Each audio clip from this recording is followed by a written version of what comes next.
We talked about the intangibles being creating the tangibles. We talked about success starts with you. And if it's going to be, it's up to you. If you remember, we talked about the individual creates the beginnings, and nothing will begin until there is a beginning. And for there to be a beginning, there has to be you. And choices are key. So let's take a step. We're back to my book of success. We call it the Bible, but I call it my laws of success. And every one of the laws of success, you find them in here. Because the Bible is a book of life. It's not a storybook. It's a book of life. It tells you how everything began and how everything is sustained. And you and I look at the Bible sometimes as a religious book. It's not a religious book. It's a book of codes.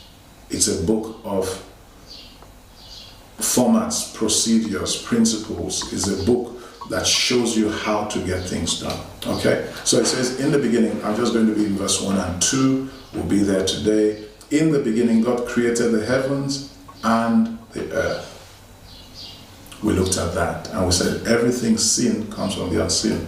Then it says the earth was without form and void, and darkness was upon the face of the deep, and the Spirit of God moved upon the face of the waters. Beautiful. Now let's unpack this. Let's unpack this today. I'll start from verse 1. And something I would like you to get in verse 1 is this.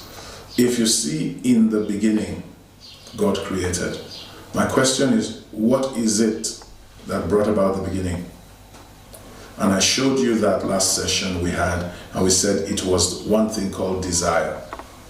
So today I want to introduce the thought, there will be no beginning until you have come to the end. What does that mean? You see, until you say, I am tired of living like this, I've got to the end of this, I will not be moved to start a journey in something else. Most of us live in what you call, we live in a box. Okay? They say think outside the box. Get out of the box. You've heard all those things. So these programs will come to unbox you and take you out of your comfort zone, your normal. It wants to take you away from the way you normally do things. Your life is the outcome of what you do every day. Therefore, until we change what you do, we can't change your life. So that way you do things comes from where you think. So you have a mindset that keeps you within the box. Let me give you an example of that. You've seen a lot of us watch TV, and you see what they call circus elephants. Or even, not just a circus, you've watched Western movies, we call them cowboy movies, and you see them tie a horse to just a pole with just a string, leather, or whatever it is.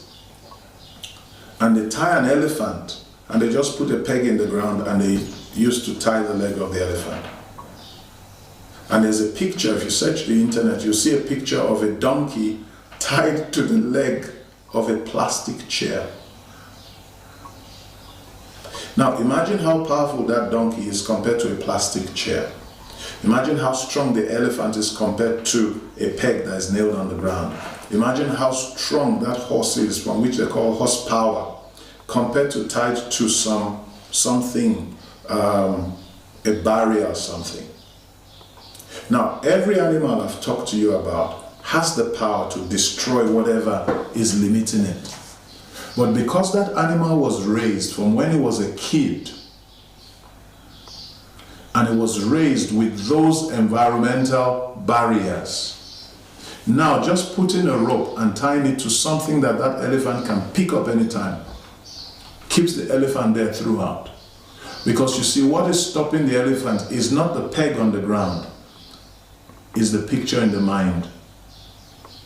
It grew up knowing that I cannot, because this peg, when it was a baby elephant, the peg could hold it. But even till now, when the elephant can build and break down the house, the elephant still is trapped in the mind. Therefore, that peg holds that mighty giant. It holds it in the same spot and is used as an entertainment animal, yet that's the king of the jungle in my book. So question is, do you know how great you are and how you have been limited because you see yourself in a way and you haven't come to the end of that? You still think this is your life and you haven't come to the place where you say, I don't want this anymore. Because that's who you think you are. Everything outside is created by everything inside. Your biggest limitation has never been money, has been the picture of yourself in your mind. So in the beginning, God created. What does that mean? God did not want to see the things the way he was seeing them. He got to a place where he said, I want to do something. I have to do something. Something has to change. And therefore, God started creating. So you do not have a beginning until you come to an end. Until you get tired of being a drunk, you won't stop drinking. If you can still talk it away, explain it, tell people reasons why you drink, tell people reasons why you can't stop, you won't stop. Because you see yourself as that. Until you come to the end and tired of being tired and say to yourself, this must change. You see, until you get to that place, you won't pay the price for your transformation.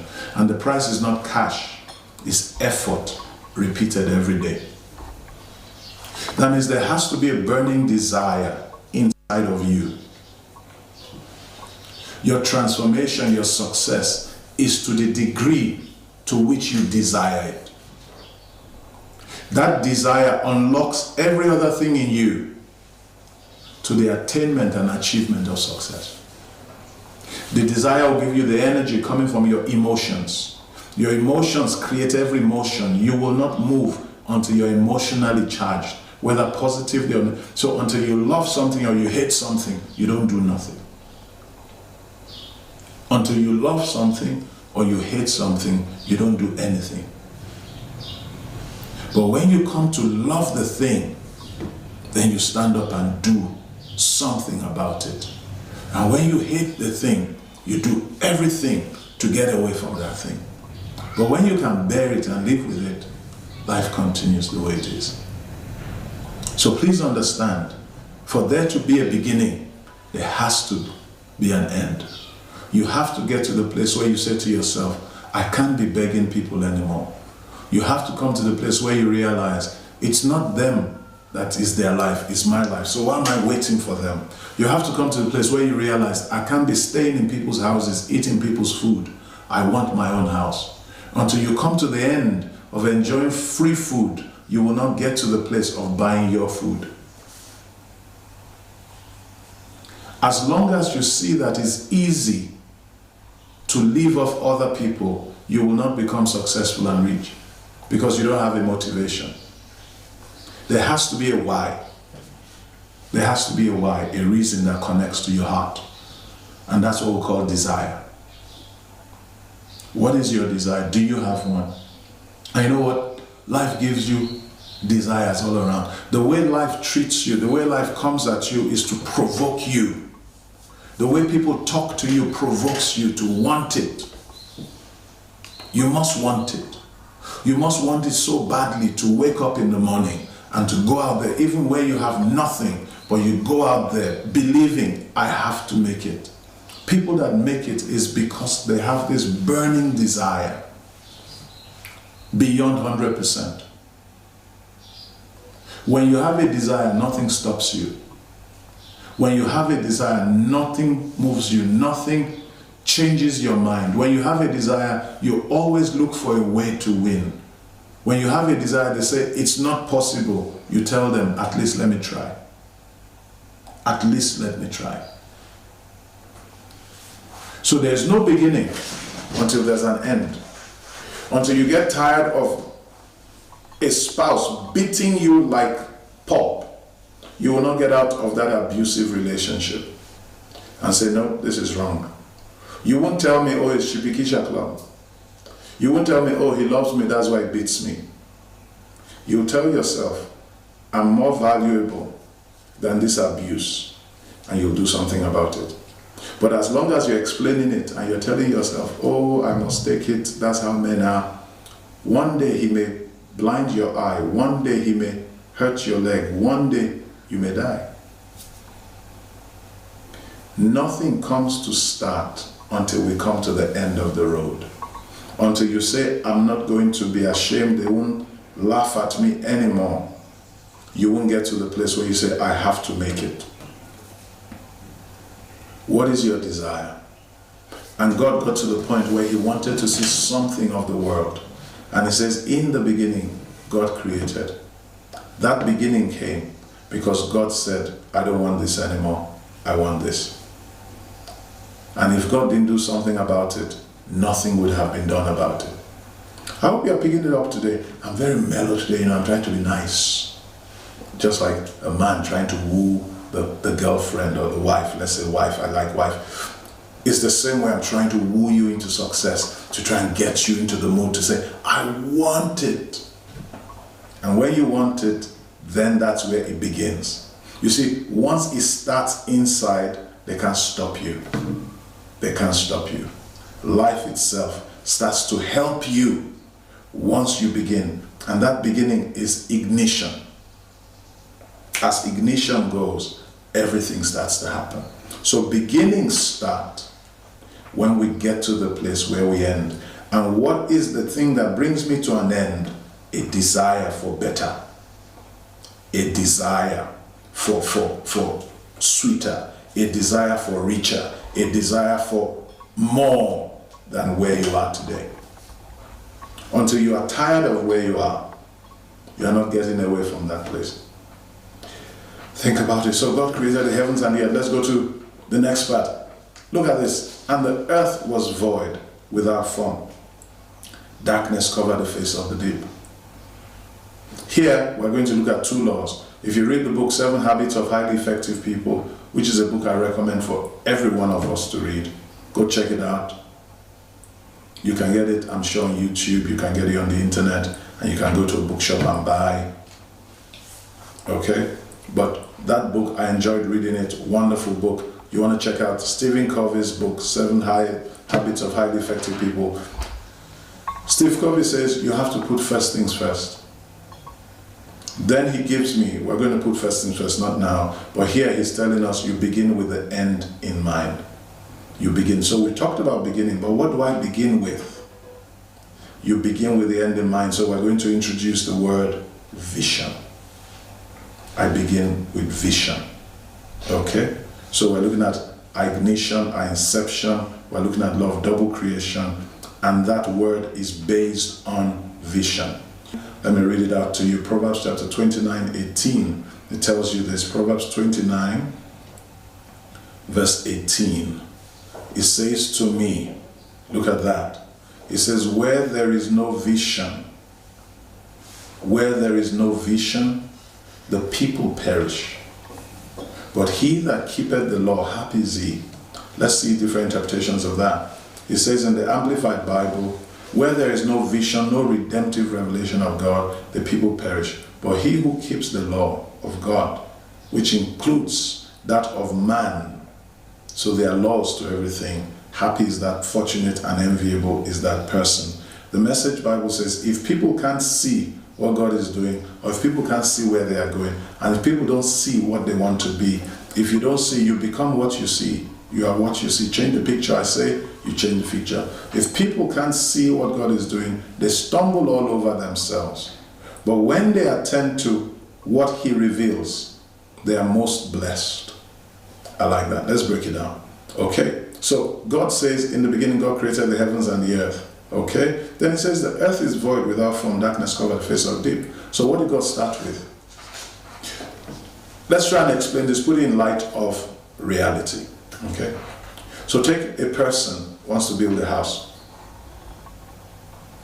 They get their mind together, they want to build a house. They probably talk to an architect and ask the architect to give them a drawing. And when they get a drawing from the architect, then of course they should have land before they get the drawing. But some people get the drawing, get the design before they look for land, because the land has to suit what they want to build. Whichever way, you start with a vision. For me to buy land is because I want to have a house. Then I go to the architect. I want to have a house. So what's moving me is my vision there.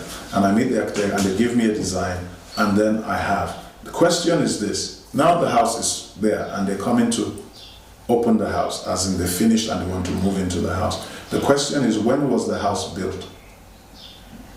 Was the house built when they finished roofing and doing the finishing and the key was handed over for them to move in? Or was the house built before you saw it? That's exactly what God is doing here. In the beginning, God created. I wondered, why would God repeat verse 2? Why would God say verse 2 when he did? If God created the heavens and the earth, how come the earth is void? How come empty and darkness cover the face of the deep? In my mind, I'm looking at everything. Notice where it says, the heavens and the earth was without form and void. So there's no problem with the heavens, there's a problem with the earth. The earth is not in alignment, is not looking like what he did in verse 1. So verse 1 for me is talking about vision. Verse 1 is saying, before I can create anything, that's what I call law of double creation. It is called the law of double creation. I didn't call it, I learned it. Now, before they made this table, this was just a tree from a shop that produces beautiful woodwork. And before I got this table, before I got onto the floor of the shop, somebody carried it in the mind. Somebody saw this from this rosewood, and somebody believed it will be beautiful. And they made it, and in making this table, they sold it at a value. What they did is they took the vision they had and they added value to wood. And this, which was wood and probably useless, maybe just a tree, now has value of X amount because somebody had vision. What is vision? Vision is seeing your future. Vision is the building block of your future. So where there is no vision, people perish. So when you see people say they are not successful, they are poor, they are this, what they are saying is, I lack vision. I don't see anything. It is what you see, you become. In Genesis 13:14, God says, what you see, I will give to you. So he says, take your eyes from where you are and look. So looking and seeing are two different things. What you see is what you will get.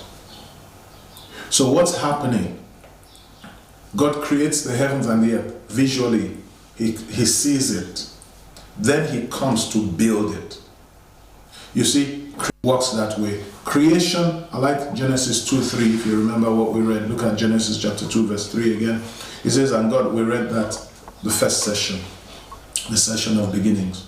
Here we're looking at law of double creation, law of vision, and work. We'll talk about that. It says, and God blessed the seventh day. I'm reading Genesis chapter 2, verse 3. And sanctified, because in it he rested from all his work which he created and made. People don't understand that visioning is work. So look at, he says he rested from all his work which he created and made. So first I create before I can make it. So you find that for God to be doing this, what I see God doing here is that he first created the heavens and the earth before he made it. So most of us don't get that clear. That's why we don't do much in life. We don't have much to make of life because we haven't created the life you want. So what I do if I want to be successful is first visualize. Yes, you want to be successful. In what? Success is the progressive, you can define it as that, the progressive achievement of a goal. The progressive achievement of a desire. Success is you achieving what you want. But if you don't know what you want, then how are you going to succeed? If you don't know what you want, how are you going to succeed? That is the question. The biggest challenge is people want a life. They want this and that. But what is it you want? What are you going to do to get that thing? What's your vision? Vision is what you see when you stop looking, when you close your eyes. Vision is a mental picture. Not what you see. What you see is just what's around you, physical. Now, your future is not physical around you. It's your future. You haven't seen the future. So that future has to be seen. Somebody saw the house before they saw the house. Somebody saw the car before they saw the car. Somebody saw the husband before they saw the husband. Somebody saw positions before they got into the position. Until you create it, you can't make it. So let's take a picture. They take a camera. You remember the old time, even new time, same thing. They take a camera. The camera has lenses, and inside is a film. Now, until that film is blank, until I can put an image on it. So they open the camera. When they snap the thing and they press the trigger, the lens opens and light comes through. And the light makes an impression on the film and it shuts. Now that film carries an image. Now that image, they have to now take it into the dark room and they say they're developing it. And then they come out with a picture. Now that picture was first a negative. That's what they called it, before it became a positive. Success is the same way. Everything you see in life started from a picture in somebody's mind. And that picture you call an idea. And that idea, some people call an inspiration. And that is what we call vision. And vision is not something that special people have. Everybody has it. For example, a lot of people today are not successful. Do you know why? Because their vision of themselves is, I'm nothing. I'm poor. I'm from a small family. I'm black. That's their vision. Their vision of themselves is failure. Their vision of themselves is inability. Their vision of themselves is poor and poverty. They don't know that in them thinking that way, they are creating the same thing, because it is what you see, you make. In the beginning, God created the heavens and the earth. Now he came to the earth. The earth was void. Guess what? God now starts taking what he saw, what he made inside, and starts to make outside. And everything outside is changing to conform to his picture. You come into a building. The building wasn't there before. It was vacant land with stones, with all sorts of things, with broken down cars, with messed up places. Now, why is that place remaining the same? Everybody passing on that street, none of them had a vision for that place.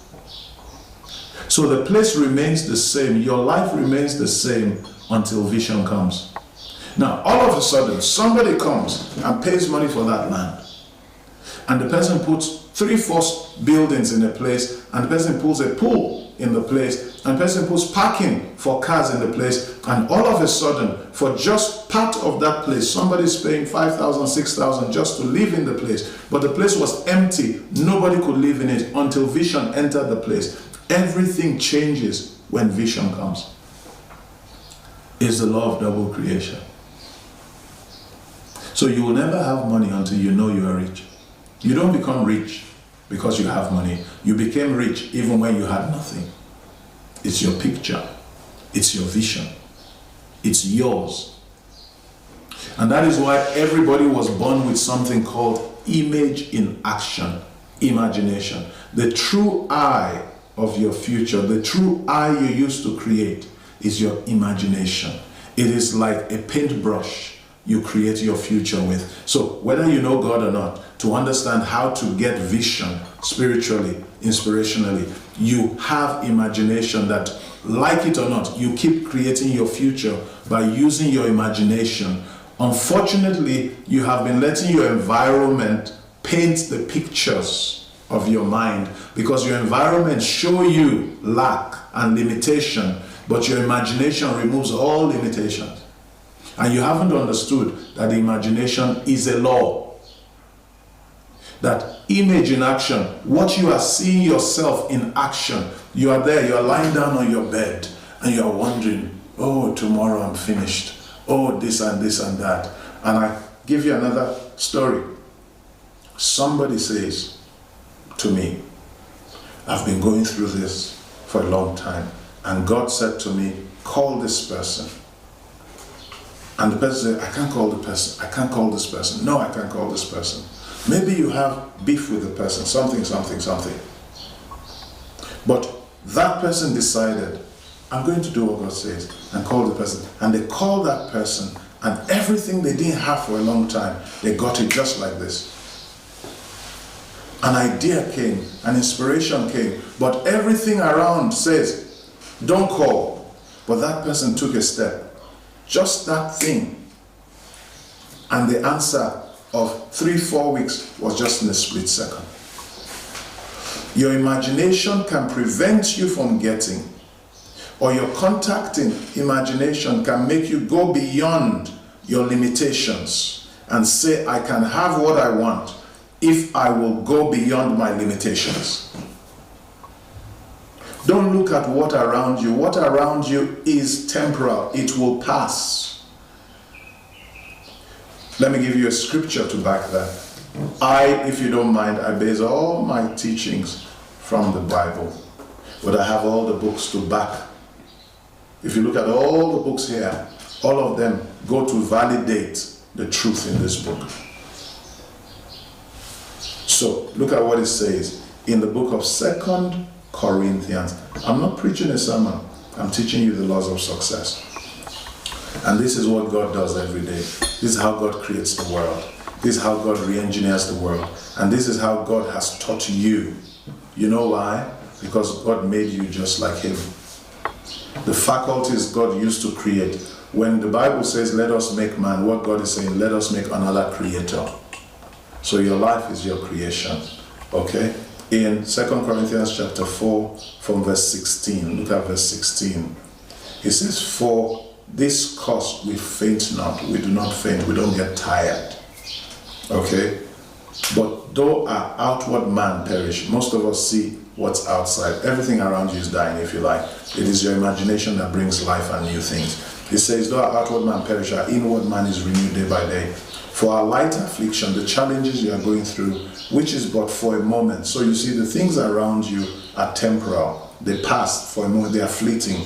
Worketh for us a far more exceeding weight of glory. What does that mean? It means that when you start facing challenges outside, it begins to work for you to desire and create something new.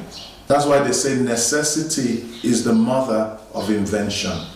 It is need that creates innovation and production.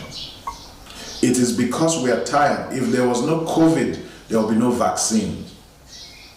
Now, can you imagine how much people have made just from vaccines? If there was no COVID, they were going to sell out Zoom. But come COVID, Zoom is one of the billion-dollar businesses today in the world. Somebody brought up Netflix, went to Blockbusters and said to Blockbusters was the biggest video renting chain. And said, Blockbusters, we can take you and give you the future. They didn't have money, but based on their not having, they saw a future and they brought up the idea Netflix. And Blockbusters said, no, it will never happen. Today, Blockbusters is not existing anymore. It was sold for maybe how much dollars? I don't know how much. It went bankrupt.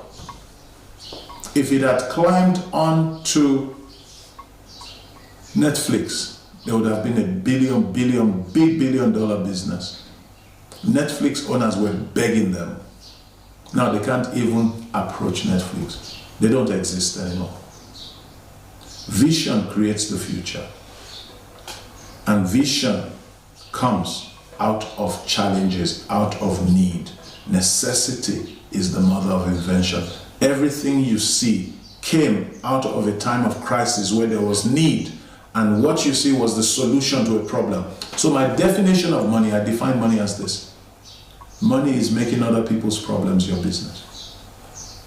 Because the solutions are in the problems. It is the problems that draw this. The earth was void without form. That's why creation came. The things you think is failure is the launch pad for your success. The thing you think is a limitation is the beginning of progression.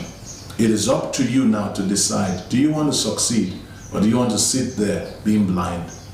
The problem is not Zambia. The problem is a lack of vision. There's money everywhere. How do I know that? Ask the foreigners coming into Zambia. Why are they coming? Not just to come and say, hello, how are you? They're coming to make money. They see something. We want to go out to London, to Dubai, to spend money. They want to come here to get money. We're taking the money we don't have to give to them. They're coming here to take the things we don't use to make money. Because we don't know. Vision. Inside your wood you are selling to China is furniture. Inside your emerald is trinkets. Inside your copper is so many appliances. Until vision comes, we can't add value. What is vision? Value addition. That's what you call creation. Without vision, there can be no value addition. Without value addition, there can be no money generation, income creation. There's none. Because what you are paying for is value added to something. That's what success is. Adding value to life. Making other people's problems your business. Solving problems. In every problem, there is money. It says, while we look not on things are seen, for the things which are seen are temporal, but the things not seen, they are eternal. That means everything you see is temporal. It can change every time. Every time vision comes, everything changes. Every time there's vision, there's transformation. Every time. So what did God do? He brought his vision of Genesis chapter 1 verse 1 and started working on the earth in Genesis chapter 1 verse 2. If there was no vision, there will be no beginning. So the beginning of everything is vision. Now that empty land, somebody took vision and went and started building a house. And now that house brings beauty, changes the whole landscape of the place. That house now attracts other people to come and build houses around. The whole value of that place changes. Not because of money, because of vision. What's your vision? Until you have vision, you can't have work. It is vision that makes us work. And God created and God made. So until vision comes, we don't start working. What is vision? Vision is beginning with the end in mind. That means vision sees the end, then I come to the beginning to start working. They saw the house, they finished designing the house, then they started breaking ground to build the house. They created the house, then they built the house. It is what you create for your life that you build in your life. The law of double creation. Vision. Desire causes me to imagine and to dream, if you remember Joseph. And my imagination creates vision. And vision I now build. So look at God here. Work starts when vision comes. Notice what he did in Genesis 1:2. And the earth was without form and void. What did you see God do? He started folding up his sleeves. And the Spirit of God started to move. Work started. And work started spiritual. And God began to speak. What was he doing? He was out of the fullness of the heart, the mouth speaks. So he started to release his vision. He started to release what he saw. He started to release transformation. Once I start communicating vision, I bring about transformation. My life starts to change as I release vision. Then as we'll see what God does, he breaks it down. We'll talk about it shortly. So what have we said today? There's no work until there's vision. If there's no vision, there's no work. So what do most people do? They labor. You have workers or you have laborers. Laborers are people that they don't have a vision. Their vision is to eat and survive. So they sell their time. Your time is your life. So they sell their time to get money to eat. Those are laborers. And they wear ties and they drive big cars, but they are laborers. A lot of them don't drive any cars or don't wear ties, but they are laborers. They may pay you different things, but you're in the labor market. The workforce, I call them the workforce because their work starts with vision. If you look at the definition of the word work, it says mindful labor. Labor means tireless work, burdensome work. So it's work, but it's not based on vision, so it's burdensome, it's painful. But work means mindful labor. So I'm working because it starts from a picture. So you have to decide. The poor are laborers, the rich are workers. What do you want to be? The rich and the poor, they have the same ability to envision. It's just that the poor see nothing and see failure and see this, and the rich see a future of so much and they are committed to building it, and these people are committed to look for food.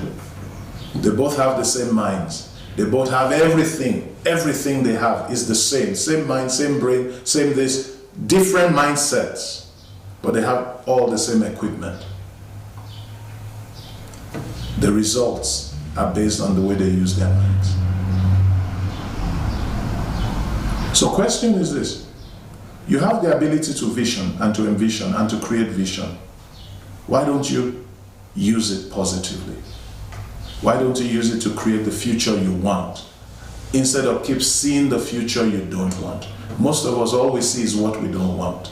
We don't know we have the power to use the same thing to create the future you want. If you want to succeed, remove every limiting belief. Stop looking at your environment. Start creating your future. And God created the heavens and the earth. And God made the heavens and the earth. When God started, it was empty. The earth was void. You start from where you are. The earth was void, without form. Darkness covered the face of it. And God started to work. What delivers your vision? Your work. After you have finished visioning, you start working on your vision. Somebody says, if you must make your dreams come true, you must wake up from your dream and start working on your dream. It's time to vision, because life is based on the law of double creation. Are you ready? I'm ready. Let's create a future. Who starts up? We need to create it. Everything you want is inside of you. Let's make it happen, people. Zambia, first world nation. That's our vision as a leadership firm by 2064. And therefore we are working.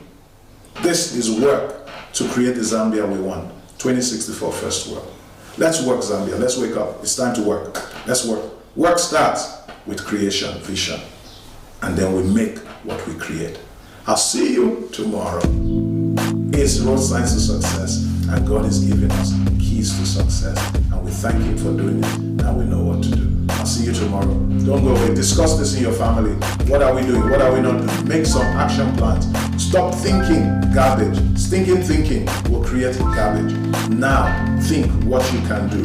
Think your future. Create it so we can make it. I'll see you tomorrow.